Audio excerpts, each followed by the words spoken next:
Lestari, NIM A1C17005. Perkenalkan, nama saya Breza Fitri Noventi dengan NIM A1C117055. Saya Vira Anggita dengan NIM A1C117069. Baiklah, nama saya Monika Citra Septiani dengan NIM A1C117077. Baik, perkenalkan nama saya Andi Wahyu Arya Benanda dengan NIM A1C117078. Assalamualaikum anak-anak. Selamat pagi. Nah, sebelum kita masuk pembelajaran kita hari ini, kita berdoa dulu ya. Nih ya, coba ketua kelasnya dipimpin dulu doanya. Oke, sudah doanya. Ibu absen sebentar anak-anak ya. Hadir semua?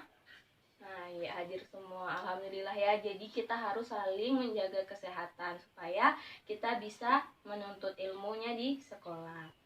Nah, sebelum mulai pembelajaran hari ini, ada yang masih ingat pekan kemarin kita belajar tentang apa? Nah, iya Vira, betul sekali, titik didih. Nah, ada yang masih ingat ya titik didih itu apa? Siapa Ica? Apa? Oh iya, betul. Andi? Nah, iya betul. Jadi titik didih adalah dimana ketika tekanan uap suatu zat cair itu sama dengan yang ada di luarnya. Nah, di sini Bu mau nanya, siapa yang suka makan es krim? Coba angkat tangannya. Wah, banyak ya yang suka makan es krim. Nah, jadi pembelajaran hari ini akan berkaitan dengan pembuatan es krim. Ada yang tahu apa?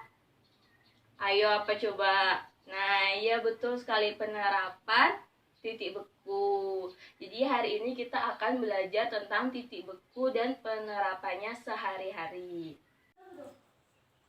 Nah, sebelum kita mempelajari apa itu penurunan titik beku dan apa aja aplikasinya dalam kehidupan kita sehari-hari, di sini Ibu pengen tahu atau pengen nanya nih, siapa di antara kalian yang tahu apa itu titik beku dan apa itu penurunan titik beku? Ayo, siapa yang tahu?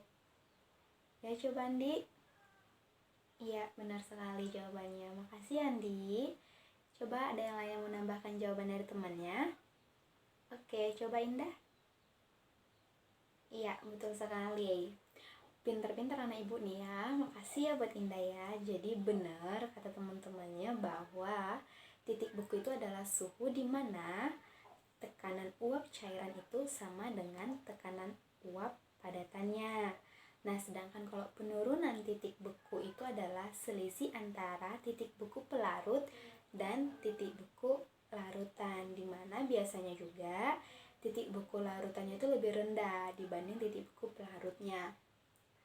Nah, di pelajaran kita hari ini yaitu tentang penurunan titik beku itu sama dengan kayak kita belajar tentang kenaikan titik didih minggu lalu.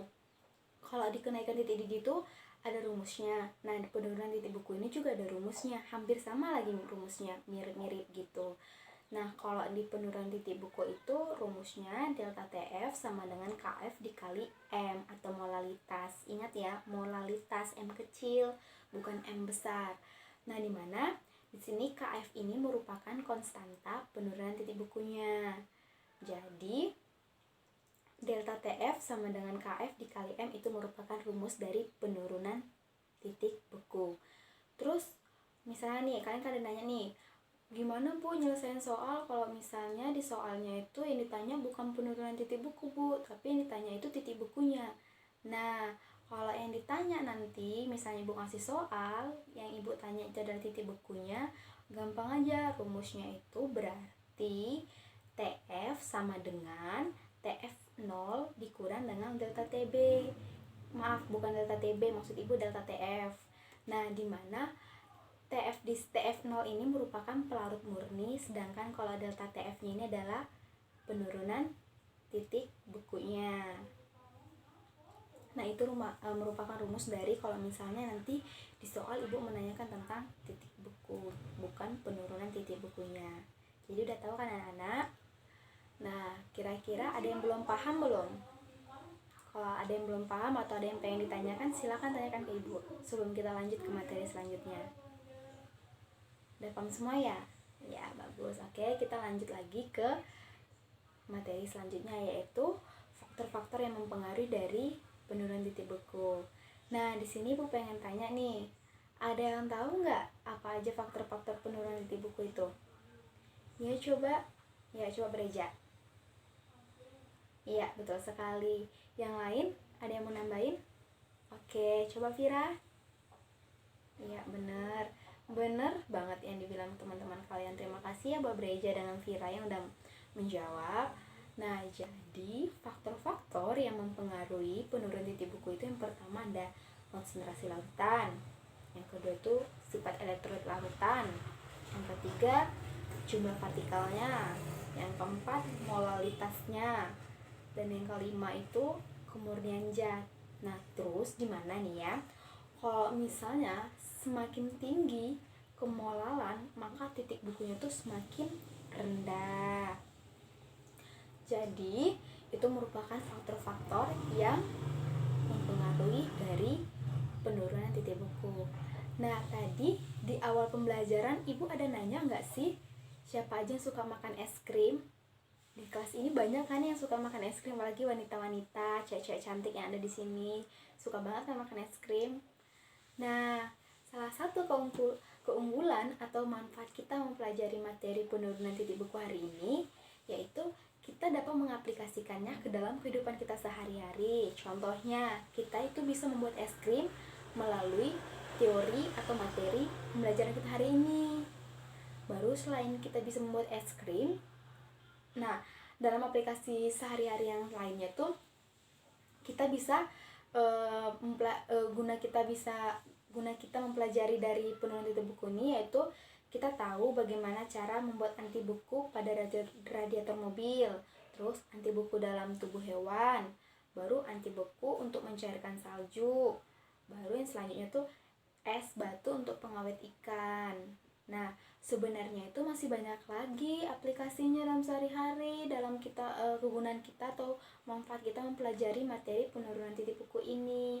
Ini sebagian saja yang Ibu beritahu sama kalian. Jadi nanti kalau kalian kepo atau pengen tahu apa aja lagi yang lainnya, kalian bisa tanya dengan Mbah Google atau kalian baca-baca jurnal. Sekarang kan udah zaman canggih, jadi smartphone kalian itu bisa kalian gunakan untuk mencari informasi-informasi dalam pembelajaran, dan itu bisa menambah wawasan kalian nantinya. Nah, di sini Ibu juga akan menampilkan satu video, di mana nanti video ini Ibu pengen kalian memperhatikannya dengan seksama. Kalian perhatikan dengan seksama, lalu nanti Ibu bakalan bagian LKPD ini satu per kelompok ya. Nanti kalian isi di LKPD Ibu ini, ada soal-soal atau ada pertanyaan-pertanyaan mengenai video yang Ibu tayangkan. Nah, nanti kalian isi selesai kalian menontonnya. Nah, sembari kalian menonton, Ibu bakalan bagiin LKPD ini ke kalian. Nah, tapi sebelumnya ini udah duduk per kelompoknya kan? Oh ya, bagus. Jadi kalian harus duduk per kelompok ya setiap pembelajaran Ibu. Nah, oke, sekarang silahkan kalian tonton videonya dulu ya. Baiklah, karena videonya telah selesai, silahkan kelompoknya masing-masing untuk mendiskusikan permasalahan yang dari LKPD Ibu berikan. Ibu berikan waktu 5 menit untuk kalian mendiskusikannya dengan kelompok kalian masing-masing. Karena waktu 5 menit telah berlalu, adakah kelompok yang berani untuk menyampaikan hasil diskusinya? Ya, kelompok 1 dipersilakan. Baiklah, terima kasih kelompok 1 telah menyampaikan hasil diskusinya. Yang lain adakah ingin menambahkan? Jika tidak ada, baiklah, di mana hasil diskusi kelompok 1 itu telah benar, di mana dalam video tersebut merupakan aplikasi dari penurunan titik beku, di mana dia itu memanfaatkan garam untuk mencairkan salju-salju yang menumpuk di jalanan agar jalanan tidak licin. Hal ini karena garam itu mengganggu partikel-partikel es, sehingga membuat partikel-partikel es tersebut menjadi putus ikatannya, membuatnya menjadi berubah ke fase cair, dan ini disebut dengan penurunan titik beku. Baiklah, dari pembelajaran ini adakah yang ingin kalian tanyakan? Jika tidak ada yang ingin tanyakan, adakah satu orang yang berani untuk menyimpulkan pembelajaran hari ini? Ya, Kiki silakan simpulkan. Baik Kiki, terima kasih, bagus sekali, benar sekali. Titik beku itu merupakan selisih antara titik beku pelarut dengan titik beku larutan. Nah, di mana titik beku ini dapat dihitung dengan menggunakan rumus delta TF sama dengan M kali KF. Nah, aplikasinya dalam kehidupan sehari-hari yaitu seperti pembuatan es krim, anti beku pada radiator mobil, untuk mencairkan salju yang menumpuk di jalanan, serta untuk es batu untuk pengawetan ikan, dan banyak lagi aplikasinya dalam kehidupan sehari-hari. Nah, karena pembelajaran kita ini hari ini telah selesai, Ibu harap pembelajaran yang kalian pelajari hari ini dapat kalian terapkan di kehidupan sehari-hari. Dan juga jangan lupa kalian pelajari materi selanjutnya, yaitu tentang materi tekanan osmosis yang akan kita bahas pada pertemuan selanjutnya. Ibu akhiri pembelajaran hari ini. Assalamualaikum warahmatullahi wabarakatuh.